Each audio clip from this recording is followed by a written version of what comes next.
So with that, the final question that I have for you is during this time when people are afraid, when people are feeling uninspired or frustrated or concerned, a whole host of emotions, what can we do to kind of inspire and encourage this community? Because a lot of people don't understand what grant professionals do and those who support and implement grant awards. So what would you say to those people in our community to kind of help lift their spirits?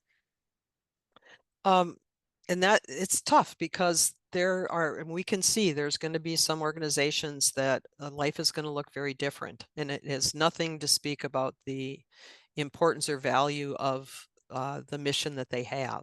It's just life is going to be different. Um, and so I think it's okay to spend a moment grieving for what was.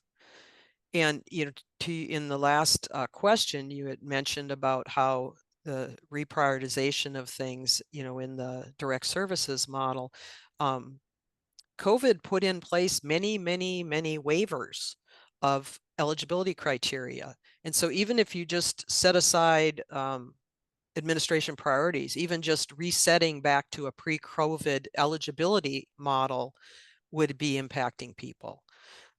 So that's just part of the natural process. But then to put that on top of these different spending priorities, I think it's created really a lot of pain in our community. And there's going to be grieving for the grant professionals whose situation has changed dramatically. I know there's a lot of folks that are directly or indirectly connected with some of the foreign spending that's being cut. Um, so I think that's okay to just do that, but we can't get stuck there because we've got important work to do. So one of the things that's always helped me personally when I've been in a difficult situation is I ask, how can I dot, dot, dot, how can I serve my people? How can I help my community? How can I continue my important research?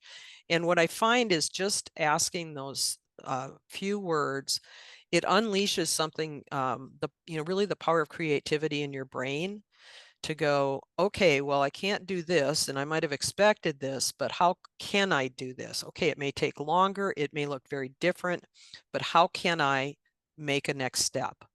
And so that would be the word of encouragement that I would share with you is just ask yourself, how can I? And whatever that next step is, because we've got important work to do and we need to get back to it in some form or fashion. It needs to continue because there's people hurting, and that's what we're here to do, is to try and make a difference in the world. Yeah.